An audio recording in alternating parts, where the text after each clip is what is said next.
Hey everybody, happy Monday. It is IT Expo week and we are actually all on the road. So hopefully this live stream doesn't go completely sideways, but let's give it a try. Super excited about the guest today at Rumble Cloud, a company that I'm intrigued by. Rich Karani, let's start with you. How are you? I'm doing great, Evan. How are you doing? I'm in an airport, so that's about how I'm doing, but I will be in Fort Lauderdale in about 3 hours. So I'm super excited for that. Are you getting any sleep these days? IT Expo is probably your biggest event of the year. You and the team must be pretty tired. Yeah, well, show week you run on adrenaline, so there's plenty of time to sleep on Friday when the show's over. But yeah, we're running on adrenaline and caffeine and just fun, excitement. All the networking. It's going to be amazing. It is, and I'm so excited. And I'm excited by our guest, Michael from Rumble Cloud. How are you? Pretty good, pretty good. Thank you for having me over. So super excited, as Rich said, flying out tonight. So looking forward to the MSP and IT Expo in Fort Lauderdale. And you are in Boston, as am I. So we're headed out just before the big nor'easter Yes. that's coming our way. We're very happy for that to be in sunny Fort Lauderdale. Michael, maybe introduce yourself and who is Rumble Cloud? Sure. So I'm VP of Cloud Sales and Enterprise Account Management. So it's actually rumble.com. As maybe a lot of people know, is the media streaming platform. Rumble Cloud was built on the on the back of rumble.com, and the leadership team made a decision this year that, look, because of the large feedback that we are getting from customers and other people about pretty much tagging along on the same technology that rumble.com has been scaling up over the last couple of years. We got a lot of positive feedback and kind of demand and questions. So we decided, hey, why don't we just onboard more customers? So we've been running in beta phase since September, and we are launching. We're pretty much going live in March. That's our big milestone. Yeah, it's a new cloud platform or infrastructure as a service, and we are getting into this landscape that has been existing for the last couple of decades, as you know. But we are pretty excited about it as we are following with the same mission as rumble.com about free speech, free internet. And we feel that this landscape has somewhat been monopolized over the last 2 decades by the big three hyperscalers. And so we are coming in with open source infrastructure, open stack, and very transparent and predictive pricing. And high performance hardware. We have the best hardware that's out there right now, the Gen 4 EPYC CPUs, the H100 Tensor Core GPUs. Very transparent pricing, which is something that we've been getting as from customers' feedback that the three hyperscalers have diverse from that area, and it's very complicated. Probably yourself know, just going and trying to get pricing from AWS it's like filling up a citizenship application, which I say because I used to be an immigrant and I naturalized, but I went through the whole process. So when I go to price up something at AWS, it's like, what the heck am I doing? All these drop down menus, I get a quote at the end, and then at the end of the year you get an invoice which is very different from your quote. So we are going ahead, getting away from that, very transparent, predicting pricing, no egress charges. And another thing that makes Rumble Cloud very different is that we actually give dedicated hardware. So we map one CPU for one vCPU. So every customer, when they get either a public or a private cloud offering, they would get a dedicated hardware. So which means that they would have a consistent performance as long as they're with us. So that's kind of fun. There's a lot to unpack there. It's fantastic to see a new entrant in the infrastructure space. Particularly, we need a bit of disruption, shaking things up. And Rich, Rumble is exhibiting and presenting at the MSP Expo. What's the MSP Expo exactly, and what can folks expect this week in Fort Lauderdale? So MSP Expo is an event that is focused on IT service providers called, managed service providers. That's kind of the insider acronym for companies that manage the networks, the cybersecurity, the technology for another company. And it's part of an event called the IT Expo Tech Super Show, or just the Tech Super Show. And that event, the Tech Super Show, or IT Expo Tech Super Show, has been around since 1999. This is the 25th year. And one of the ways that we've kept this show fresh and growing throughout this time, this will be our largest show, the biggest exhibit hall, the most people, is that we've added important areas to the event, co-located events that we believe people need to know about to take their businesses to the next level. And we found that if we focus enough content in an area, we can have a very strong event that can be co-located with other events, allowing a company to have one single place that they go to, one trade show they go to early in the budget cycle in the year, where they can make their purchasing decisions, or at least help narrow down their purchasing decisions for the entire 12-month period. So you come in February to Fort Lauderdale, people literally come from Japan, South America, Caribbean, Canada, right? You name it, Alaska, people come to this event, right? It's like 70 countries or more. And they make their purchasing decisions, or they narrow down their short list, and they try to find out how they can become more productive, more efficient. If you're a managed service provider, also more profitable. How do you maximize your the value of your MSP? If you want to sell your company, a lot of MSPs are transacting M&A, or if you want to buy other MSPs, learn tips, tricks, network with colleagues, right? One thing about events that are really different than much of what we'll do online is that there's a discovery element, meaning that you'll be at a lunch, you'll be sitting next to someone, a like-minded person who's in a similar industry. Maybe you're an MSP from South Florida, and you'll run into an MSP from South America or from Canada, or anywhere in the country, and you'll start talking about common interests, common problems, and you'll learn from one another in a casual setting, in a relaxed setting. There are a bunch of networking events. For example, Tuesday night, there's an MSP networking event. And there's really networking events every night, Tuesday, Wednesday, Thursday at this event. And so it's a great place to improve your business, become more productive, more efficient, and while having a good time, right? You're in South Florida in February, and it's a business expense. And, not that you're going to spend a lot of time outside, but you could spend the weekend afterwards here. You can, nighttime, morning time, you're going to get some air, which you'll enjoy, as opposed to up in Boston where you guys are, or were, right? Yeah, we'll be digging out, or at least our friends and family will.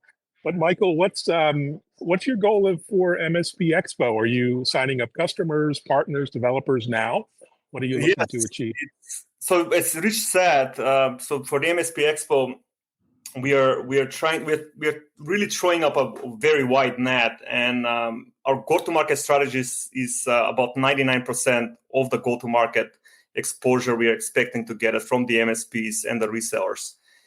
So in an economy where, or let me say, in a time where we are facing a lot of these economic headwinds, we feel that Rumble Cloud can be that right flavor that MSPs and resellers can then utilize to their own benefit to grow their revenues, increase their profitability, and just proactively approach their customers who are actually trying to save costs, and say like, hey, look, there is a new player in this ecosystem, and they can provide you, the high performance, quality of service, and then help you save money, right? Yeah, that's a great message. And Rumble, of course, is known for its video streaming content. Your powerhouse in that space. Is that your sweet spot in the cloud? Is video and content? What else do you offer? Yeah, so that's one kind of example, which is because we really build a cloud infrastructure to help or to support the high scalability and growth of Rumble.com, and it's an excellent example because in one way they were our first customer, right? Rumble.com, and we went from 2 million active users per month to close to 60 million active users per month just the last quarter. So that's a scalability in the last 2 years that we are very proud of, right? And we're expecting some similar kind of growth going forward as we're adding a lot of content. And that's why we got a lot of feedback from people that they just had questions. They're like, hey, where are you running? What are you running Rumble.com on? and that was kind of, and we built the infrastructure with such a large capacity that we started actually onboarding some other customers. So like locals.com, we fully migrated them from AWS to Rumble Cloud. Over the last few months, just the performance measurements they're like super happy. And then the cost savings, of course, are just without question something that they were looking forward to. So it's fantastic. Describe, we're tech geeks here, IT geeks. Describe your network a bit. You mentioned open source, OpenStack. Maybe describe your network a little bit. Your data centers, where are they, and any peek behind the curtain you could share. Yeah, so there is some competitive here advantages. I don't want to go into too much detail, but I can tell you we have 14 points of presence across the US. And in the next few weeks, as we are going live, we're going to launch another 2 data centers. So we're going to have 3 data centers that are covering the West region, Central US, and then the East Coast. So we have very low, latencies, high performance. One thing which is interesting is, and this is kind of aligned with the whole Rumble.com mission, was that when Chris decided, before Rumble.com went live in 2022, September, when he decided to build its own infrastructure, the idea was that he wanted to have a redundancy on every single level, right? From backhaul to vendors to power, cooling. So we built our data centers in a way that nobody can block us, prevent us from actually operating. And this is something that happened over the last 7-8 years, where a lot of people got very polarized in the US for many other reasons, some of it political. And as you know, and the idea was, again, is that we are not here to judge on the content. Of course, people have to stay within the boundaries of the law, but we are there to provide a service. And as AWS and Google, and they were cutting off and blocking streamers or customers because of something they said or something they thought of, we are not there to do that. So we are really there as a neutral player and neutral platform to support anybody that needs a high performance infrastructure. But then, so the infrastructure was built on the latest hardware, as I said before that. We offer the virtual machines, the Kubernetes, object storage, block storage, all the good stuff. So as we go live, infrastructure is our offering. And as the time goes on, eventually we'll build something else as well, some other features and services. But we're going to pretty much lean on our partners, either MSPs or resellers, to fill in the gap with the other as a service offerings, whether it be a database or security or anything else. Our infrastructure out of the box comes with DDoS as a service, and we actually have our own kind of security layer, and then we have 2 other vendors that provide additional security. So we even have redundancy on the DDoS security as well. So that's something we are proud of. At Rumble.com, as you probably know, we were exclusive streamers of the Republican debate. And I can tell you there were some attempts to take us down during the debate. And I can proudly say that we got 0 downtime. So our guys did their job and provided, a very high quality streaming. So, but you did ask a question like, who is our customer, right? So yes, we have people that either stream or have a large data content. We don't really have anything specific, which is very interesting. It comes up to a use case of the customer. They either want something that's very high performance compute platform and they want to do simulations. We can offer that. Or some people just want to get a redundancy and set up some kind of multi-cloud setup and not depend only on one cloud provider. We've approached a couple of customers over the last couple of months that they just wanted to literally just save money, right? And we are looking at all of their workloads and see like, okay, well, what are your mission critical workloads? What are not so mission critical? Where you actually what are the high cost kind of workloads? And let's try to set up some kind of project plan or a timeline in which we migrate those areas that are really hitting your OPEX, your CAPEX, and then we can help you kind of shave off some of those costs. So that's also an approach. And then we spoke with a couple of other larger customers where they've gotten to a point where, they're running on AWS, and there was one more on Azure, and they just cannot lower the costs, right? They're fully dependent on the services and applications that these providers offer. So the way I see it is they can also use us as a disruptor in the market. Once you introduce another player with a very low cost, sometimes it gives you a leverage to negotiate, right? So there's so many ways in which people can utilize our infrastructure. It's pretty exciting. And if I could just interject, what's really interesting to me is that we know in the past that Walmart was not happy with the fact that they were doing a lot of their work on AWS, being that they are competing in another business. And so they moved their cloud or their cloud usage. As we enter a new phase of AI and a time where numerous companies are going to be coming out with AI solutions, the different boxes that companies are in that are non-competitive start to fade, and the overlap of competition between the cloud vendors and what they're producing and what you're producing as an organization we're going to just basically be seeing much more competition. And so what that means is that you may not want to use one of the traditional hyperscalers as your cloud platform, because you're effectively propping up your competition or paying your competition, which is not necessary. It's not a good thing. So companies don't want to do that. So with an alternate player that has the backbone that's resilient enough to run your business on while simultaneously not having that head-to-head competitive layer, you're kind of you now have an opportunity that you probably never had before, right? I mean, most of these 3 cloud vendors, they have the majority of the market. And so now we've got a player that kind of levels that out and allows you to make choices you didn't have. It's a very good point, and this is another kind of industry vertical that is really becoming more careful and aware, and it's kind of these businesses that actually have a very large marketplace, online marketplace, and it's not just about not being on these 3 hyperscalers, but as you know, Google and Amazon has the largest marketplace there. And they have certain overlap now into their business kind of strategies and ambitions, right? And some customers that have approached us, they're literally afraid that as AI gets introduced into their platform, a lot of their data, if it's not already, is going to be mined to a very large extent. And not just their data, but their customer data. And this is also another kind of a point that I want to highlight about Rumble Cloud, is that our core business is not to mine customers' data or to monetize on it. We really want to kind of secure it and want to give them a peace of mind.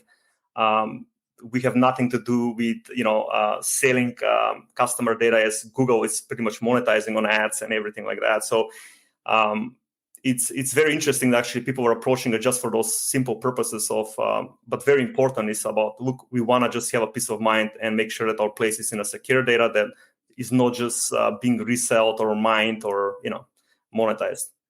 And we should probably talk about this go-to-market strategy, right? You're going through resellers, you're going through MSPs in the channel.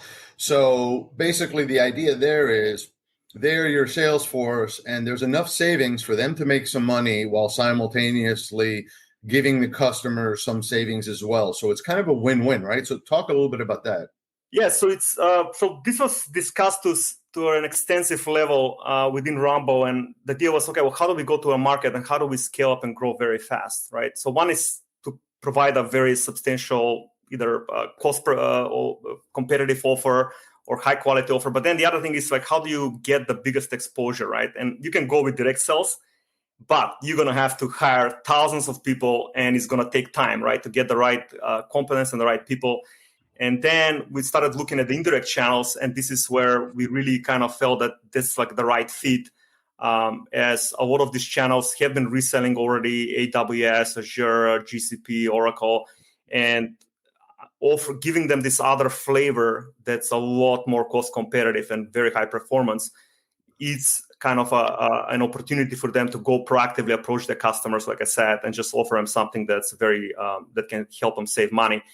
And so, so MSPs and resellers are really our go-to-market partners, and so we're looking forward to meet up with them, as many as possible. We're also looking at the value-add resellers, distributors. So we've already initiated some talks, and they're very excited actually about what we are offering. So in the background while this expo is running, we're already kind of trying to sign some contracts, and we are having some ongoing discussions. So that's going to come up, and we're going to announce those within the right time. Fantastic. Exciting. Well, yeah, I would agree, Rich. And, it's one of the great things that I love about IT Expo is discovery. I mean, you just discover so many new brands and vendors and partners and customers. I mean, talk about that, because, I didn't know of Rumble Cloud until a moment ago. And IT Expo presents such a great meeting of the minds for, new entrants, new players in this space. I would argue that, Michael's company and what they're doing is an amazing opportunity for MSPs that are either watching this video podcast or they're at the show where they can, strike up a relationship, because, getting in the ground floor of things is so important in terms of leapfrogging your competition and becoming well-versed in how Rumble operates and being able to resell it. At the early stage gives you that competitive advantage that you can have, a lifetime of a profitable company could be just from finding something like that. And it's just a single example. Like we're honored that Rumble Cloud will be launching at MSP Expo, and we'll be there, and we'll get to talk to people and, talk about, the benefits that they give to not only MSPs, but the MSP customers. But there's hundreds of other companies that will be at the show. And it's really, again, the time of year, this February timeframe is when there are a lot of product launches early in the year. And it's a time when companies are typically looking for new opportunities, new vendors. They're swapping out vendors, right? In Q1, a lot of that happens. And so just the timing of the event, we believe we've assembled the really cream of the crop, not only keynote speakers, there's hundreds of amazing speakers, but also the exhibitors, the launches. It is going to just be this single event that you can come to if you are an enterprise, if you're government, communication service provider, a reseller of any kind, meaning channel, MSP. Even when the show was started, we were targeting VARs, value-added resellers, which have kind of evolved, and most of them have evolved to MSPs. But there are still some companies that consider themselves just value-added resellers. They don't necessarily have a monthly recurring model, although that's really going away. But there are some. So it's really whatever that area you fit in, and what I just described, which is pretty much the majority of tech buyers, global tech buyers. There's a place for you at this show. There's a co-located event for you, whether it's generative AI or customer experience or the future of work or IoT or 5G. Come to IT Expo February 13th through 15th in Fort Lauderdale. Make all of your purchasing decisions, or at least your short list. Find the vendors that are there that are really leading the market and prosper, basically, right? Reduce costs, increase profitability, and productivity. So this is the one place you need to be in the year, every year. So we'll see you this week. See you this week, Michael. Any last thoughts before we wrap up and get on airplanes and cars and No, trains? looking forward to this. I just want to say, look, I'll be there at booth 742 with my team. I'll have the VP of Corporate Development, my sales engineer lead, and head of marketing, Win. So we're going to be there. We have a big QR code and a banner, so you guys can scan it, schedule 30 minutes one-on-one with either of us. So we are there just to be available. Any details you want, we can discuss. Looking forward to meeting everyone there. All right. Well, me too, Michael. Look forward to meeting you. Rich is there already with the team setting up, and we'll see you all shortly. Have a great day, everyone. Happy Monday. Bye. Bye-bye. Thank you. Thanks. Bye-bye.